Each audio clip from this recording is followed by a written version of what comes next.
السلام علیکم بچوں، خوش رہیں اور اپنا خیال رکھیں۔ آپ کے اسباق کا سلسلہ شروع کرتے ہوئے آج میں آپ کو پڑھاؤں گی مرزا سعد اللہ خان غالب اور ان کی لکھی ہوئی غزل ابن مریم ہوا کرے کوئی، میرے دکھ کی دوا کرے کوئی۔ تو آئیے شروع کرتی ہوں۔ بسم اللہ الرحمن الرحیم۔ 1797 میں ان کی پیدائش ہوئی اور 1859 میں ان کا انتقال ہوا، یعنی 1797 میں ان کی پیدائش ہوئی اور 1869 میں ان کا انتقال ہوا۔ غالب آگرے میں پیدا ہوئے۔ دادا، باپ اور پھر چچا کی موت کے بعد ان کے نانا نے ان کی پرورش کی۔ اب تو جانتے ہیں کہ مرزا اسد اللہ خان پورا نام تھا اور غالب ان کا تخلص تھا، اور غالب آگرے میں پیدا ہوئے۔ دادا، باپ اور پھر چچا کی موت کے بعد ان کے نانا نے ان کی پرورش کی، کیونکہ ان کے جو باپ تھے، ان کا جب چھوٹے تھے تبھی ان کے باپ کا انتقال ہو گیا تھا، تو ان کے پہلے دادا نے پھر چچا نے ان کی پرورش کی۔ 13 سال کی عمر میں غالب کی شادی دلی کے ایک معزز خاندان میں ہو گئی۔ شادی کے کچھ عرصے بعد وہ دلی آ گئے اور آخری دم تک یہیں رہے۔ شادی کے کچھ عرصے بعد وہ دلی آ گیا، دلی میں آخری دم تک یہیں رہے۔ غالب اردو کے عظیم شاعر تھے۔ انہوں نے پہلے اسد اور بعد میں غالب تخلص اختیار کیا اور اسی تخلص سے مشہور ہوئے۔ غالب اردو کے عظیم شاعر تھے۔ انہوں نے وہ اسد تخلص کرتے تھے، لیکن بعد میں انہوں نے غالب تخلص اختیار کیا اور اسی تخلص سے مشہور ہے۔ اردو کے ساتھ ساتھ فارسی شاعری میں بھی غالب کا مرتبہ بہت بلند ہے۔ ان کا اردو کلام ان کے فارسی کلام سے بہت کم ہے۔ ان کا جو اردو کلام ہے فارسی کلام سے بہت کم ہے۔ پہلے انہوں نے شروع میں فارسی میں بہت زیادہ لکھا، لیکن فارسی میں لوگ بہت کم سمجھتے تھے، عام لوگوں کے سمجھ میں نہیں آتی تھی، اس لیے انہوں نے پھر اردو میں لکھنا شروع کیا، لیکن اردو کا کلام ان کا کم ہے، فارسی کا بہت زیادہ کلام ہے۔ غالب کی شاعری کے بارے میں دو باتیں مشہور ہیں، ایک تو یہ کہ وہ فلسفی شاعر تھے اور دوسری یہ کہ ان کا کلام بہت مشکل ہے۔ ان باتوں میں تھوڑی بہت سچائی ضرور ہے۔ دو باتیں مشہور ہیں، ایک تو یہ کہ وہ فلسفی شاعر تھے اور دوسرے ان کے کلام بہت مشکل ہے۔ ان باتوں میں تھوڑی بہت سچائی ضرور ہے۔ غالب کی شاعری اس معنی میں فلسفیانہ ہے کہ ان کے کلام میں زندگی اور کائنات کی بہت سی نازک اور باریک باتوں کی طرف اشارے ملتے ہیں۔ یہ بھی صحیح ہے کہ غالب کے کلام میں فکر کا عنصر زیادہ ہے، ان کے کلام پڑھ کے غور و فکر کرنے کا موقع ملتا ہے۔ ان کی شاعری ہمیں نئی نئی دنیاؤں کی سیر کراتی ہے۔ زندگی کا کوئی مرحلہ ایسا نہ ہو جس پر ہم ان کے کسی نہ کسی شعر کے ذریعہ اظہار رائے نہ کر سکیں۔ غالب نے قصیدہ، رباعی اور قطعات وغیرہ بھی کہے، لیکن غزل گو کے علاوہ قصیدہ گو کی حیثیت سے بھی ان کا مرتبہ بہت بلند ہے۔ قصیدہ بھی انہوں نے بہت ہی اچھا لکھا ہے۔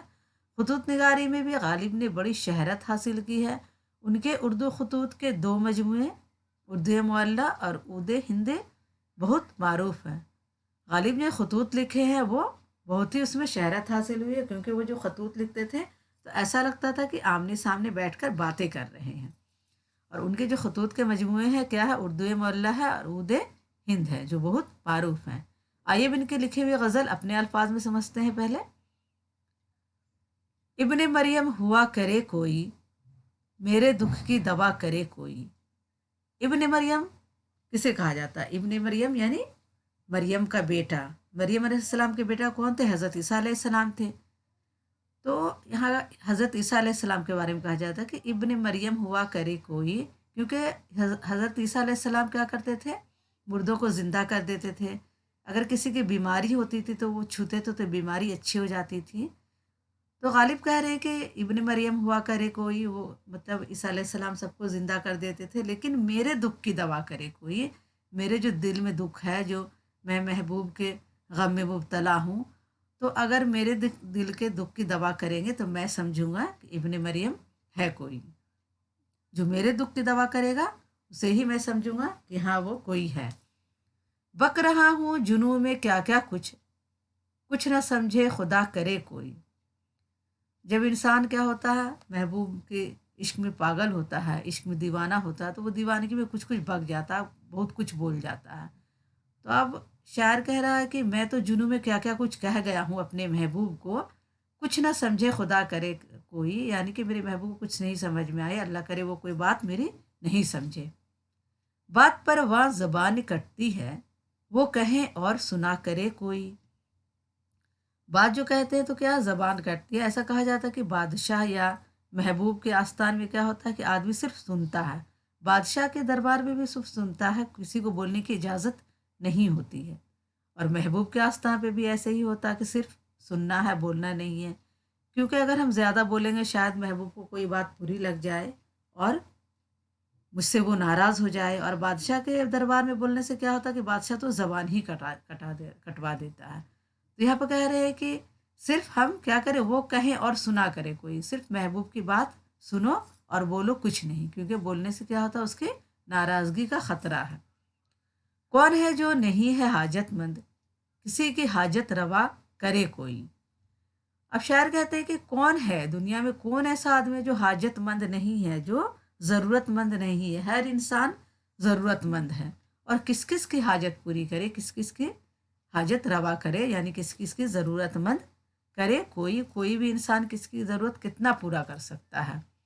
جب توقع ہی اٹھ گئی غالب، کیوں کسی کا گلہ کرے کوئی۔ جب توقع یعنی امید، جب ہماری امید ہی اٹھ گئی ہے، جب ہم نے اپنے محبوب سے امید ہی اٹھا لیا ہے، اس سے ملنے کی امید یا اس سے شکوہ کرنے کی امید، کسی چیز کی اب ہمیں اپنے محبوب سے امید نہیں رہی، تو جب ہم امید ہی نہیں ہے کسی بات کی تو ہم گلہ کس بات کا کریں، شکوہ کس بات کا کریں، شکایت کس بات کا کریں۔ اب ہمیں اپنے محبوب سے کوئی شکایت نہیں ہے۔ یہ تو غالب کی غزل تھی۔ اب آئیے لفظ اور معنی پڑھتے ہیں۔ ابن مریم یعنی مریم کا بیٹا حضرت عیسیٰ علیہ السلام، جنو یعنی دیوانگی، سودا، حاجت مند یعنی محتاج ضرورت مند، حاجت روا کرنا ضرورت پوری کرنا، گلہ یعنی شکوہ شکایت۔ غور کرنے کے بعد پڑھتے ہیں۔ یہ غزل سہل ممتنع کی بہترین مثال ہے۔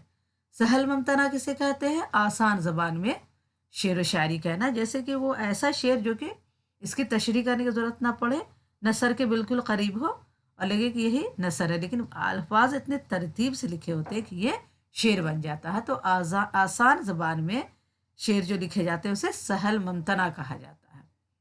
مطلب میں شاعر نے ابن مریم کی تلمیح کا استعمال کیا، کسی مذہبی یا تاریخی واقعے کی طرف اشارہ کرنے کو تلمیح کہتے ہیں۔ ابن مریم حضرت عیسیٰ علیہ السلام کی کنیت ہے۔ اب ہم نے آپ کو تلمیح کئی بار پڑھایا ہے کہ تلمیح کسے کہتے ہیں، کسی مذہبی یا تاریخی واقعے کی طرف اشارہ کرنے کو تلمیح کہتے ہیں۔ اور ابن مریم کیا حضرت عیسیٰ علیہ السلام کی کنیت ہے۔ غالب نے اس شعر میں شوخ انداز اختیار کرتے ہوئے یہ اشارہ کیا ہے کہ حضرت عیسیٰ کی طرح کوئی میرے دکھ کی دوا کرے، جس طرح حضرت عیسیٰ علیہ السلام مردے کو زندہ کرتے تھے، بیماروں کو اچھا کرتے تھے، اسی طرح میرے بھی دکھ کی دوا کرے کوئی۔ ابن مریم حضرت عیسیٰ علیہ السلام کی کنیت ہے۔ کنیت اس نام کو کہتے ہیں جو ماں باپ کے تعلق سے بولا جاتا ہے۔ کنیت کسے کہتے ہیں؟ کنیت اس نام کو کہتے ہیں جو ماں باپ یا ماں کے تعلق سے بولا جاتا ہے۔ جیسے ابن مریم کیا ہے؟ کنیت ہے، کس کی ہے؟ حضرت عیسیٰ علیہ السلام کی ہے۔ مریم حضرت عیسیٰ علیہ السلام کی ماں کا نام ہے۔ اللہ نے حضرت عیسیٰ علیہ السلام کو یہ معجزہ دیا تھا کہ وہ جاں بلب مرض پر دم کر کے اس کو تندرست اور قم بِإِذْنِ اللہ، اٹھ اللہ کے حکم سے، کیا کہتے تھے حضرت عیسیٰ علیہ السلام؟ قم بِإِذْنِ اللہ، یعنی اٹھ اللہ کے حکم سے کہہ کر مردے کو زندہ کر دیتے تھے۔ غالب نے اسی خصوصیت کی طرف اشارہ کیا ہے۔ کون ہے جو نہیں ہے حاجت مند، کہہ کر غالب نے ظاہر کیا ہے کہ ہر ایک حاجت مند ہے۔ یہ کہہ کر غالب نے یہ ظاہر کیا کہ دنیا میں ہر لوگ ضرورت مند ہے، کوئی ایسا آدمی نہیں ہے جسے کسی کام کی ضرورت نہیں، کسی بات کی ضرورت نہیں ہے۔ اب آئیے پہلے اس شعر کی تشریح پڑھ لیتے ہیں، پھر اس کے بعد سوال جواب کراؤں گی۔ ابن مریم ہوا کرے کوئی، میرے دکھ کی دوا کرے کوئی۔ غالب نے یہاں حضرت عیسیٰ علیہ السلام کی تلمیح کا استعمال کی ہے، جو بیماروں کو صحت یاب اور مردوں کو زندہ کر دیا کرتے تھے۔ کہتے کہ ہم تو ان کی مسیحائی کے اس وقت قائل ہوں گے جب وہ ہماری بیماری یعنی عشق کی بیماری کا علاج کر دے، ہماری دکھ کی اگر وہ دوا تجویز کر دے اور اس سے ہمیں آرام مل جائے، تب ہم ان کو مسیحائی کو تسلیم کریں گے۔ بک رہا ہوں جنوں میں کیا کیا کچھ نہ سمجھے خدا کرے کوئی، میں جوش جنوں میں نہ جانے محبوب کو کیا کیا کہہ گیا ہوں، خدا کرے میرا محبوب اسے نہ سمجھے۔